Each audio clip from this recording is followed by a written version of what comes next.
হরতাল নয়, মানুষ আওয়ামী লীগের শাস্তির অপেক্ষা করছে, বললেন রিজভী। নির্বাচিত সরকার খুবই দরকার, বললেন দুদু। মুচলেখা দিয়ে মুক্তির প্রস্তাব প্রত্যাখ্যান করেছিলাম, বললেন আজমি। এবং সর্বশেষ জানাবো, কর্মী নিয়োগে অনিয়ম বন্ধে টাস্ক ফোর্স গঠন করতে চায় সৌদি। শুনছিলেন সংবাদ শিরোনাম, এবারে বিস্তারিত। হরতাল নয়, মানুষ আওয়ামী লীগের শাস্তির অপেক্ষা করছে, বললেন রিজভী।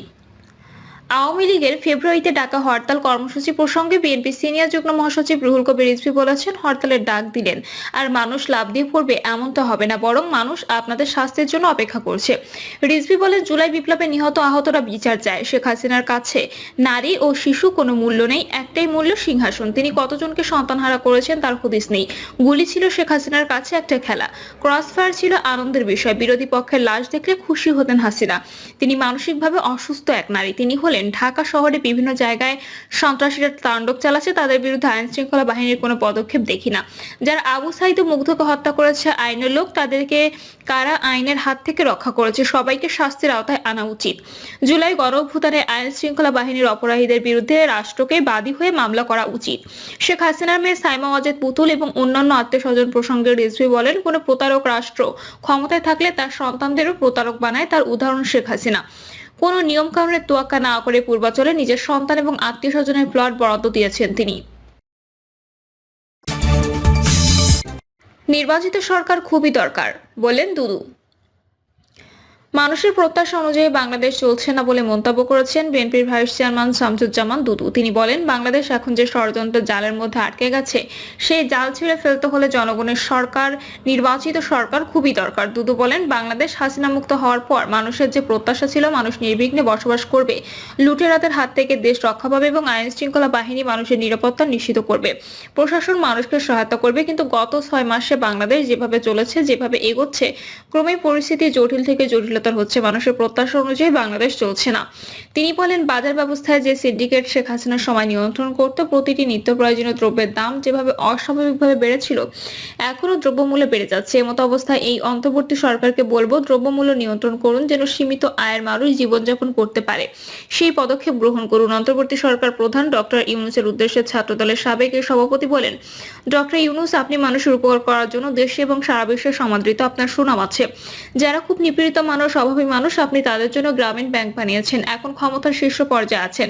আপনার কাছে বা আপনার সরকারের কাছে দাবি জানানোর কোনো কারণ নেই, কারণ আপনি নিজের থেকে যদি পদক্ষেপ নিতে না পারেন, তাহলে সেটা দেশ এবং মানুষের জন্য দুঃখজনক ঘটনা হবে। এই বিএনপি নেতা বলেন, বাংলাদেশ এখন যে ষড়যন্ত্রের জালের মধ্যে আটকে গেছে, সেই জাল ছিঁড়ে ফেলতে হবে।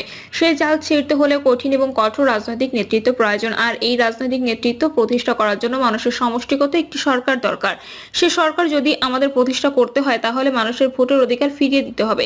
মানুষ তার পছন্দের দলের প্রার্থীকে নির্বিঘ্নে কোনো রকম বাধা ছাড়াই যেন ভোট দিতে পারে, এটি হচ্ছে এই মুহূর্তে সবচেয়ে জরুরি কাজ। কোন সরকারের পেছনে যদি জনগণ থাকে, দেশবাসী থাকে, তাহলে সেই সরকারের পক্ষে কঠিন সিদ্ধান্ত গ্রহণ করা সম্ভব এবং সেটি কার্যকর করা সম্ভব।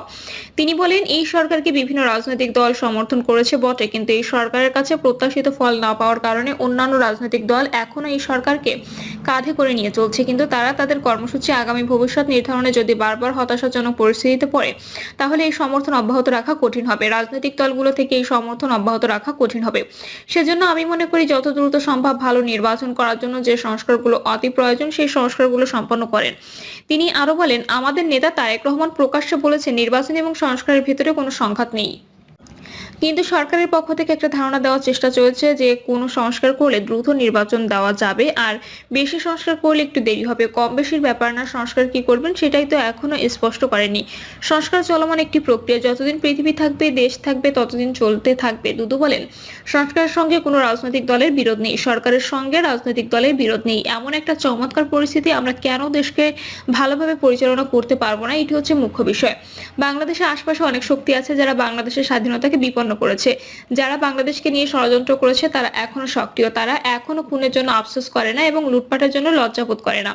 খুন এবং লুটপাটের জন্য যারা কুণ্ঠিত না লজ্জিত না তাদের এখনো রক্ষা করতে হবে, এটার কোনো অর্থ নেই। তিনি আরো বলেন, যারা মানুষ খুন করেছে তাদের অতি দ্রুত বিচারের আওতায় নিয়ে আসতে হবে। দেশের বিভিন্ন জায়গায় তারা নির্বিঘ্নে ঘুরে বেড়াচ্ছে। কোনো জায়গায় তারা আন্দোলনে সক্রিয়দের ওপরও আক্রমণ করেছে। কোনো জায়গায় প্রশাসন এবং আইন শৃঙ্খলা বাহিনীর সঙ্গে জোটবদ্ধ হয়ে আন্দোলনকারীদের নামে মামলা মোকদ্দমা করেছে। এটা চলতে পারে না। এ ব্যাপারে সরকারের শুধু সিদ্ধান্ত আসলে হবে না, তাদের অবিলম্বে আইনের আওতায় আনতে হবে। মুচলেখা দিয়ে মুক্তির প্রস্তাব প্রত্যাখ্যান করেছিলাম, বললেন আজমি।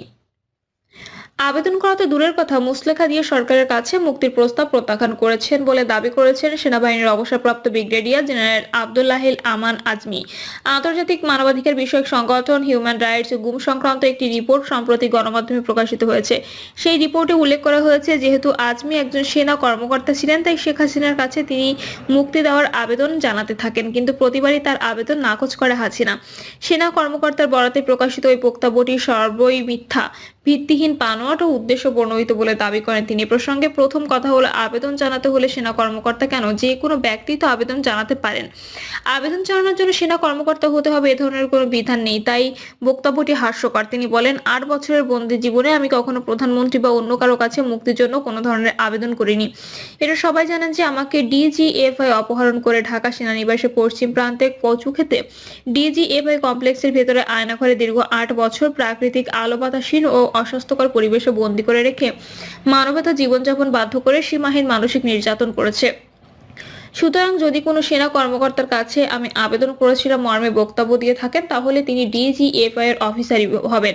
আদমি বলেন, আমি বন্দী থাকাকালীন ডিজিএফআই এর 5 জন ডিজি এবং ডিজিএফআই এর যে শাখায় আমাকে অপহরণ করে বন্দী করে রেখেছিল সেই শাখায় 5 জন ডাইরেক্টর ছিলেন। আমি যদি মুক্তির জন্য প্রধানমন্ত্রীর কাছে আবেদন করে থাকি, তাহলে এই 10 জনের মধ্য হতে 2 বা তার অধিক অফিসারের মাধ্যমে তো প্রধানমন্ত্রীর কাছে পাঠানোর কথা। আমি এই 10 কর্মকর্তা সহ সংশ্লিষ্ট সব কর্মকর্তাকে প্রকাশ্য চ্যালেঞ্জ দিচ্ছি।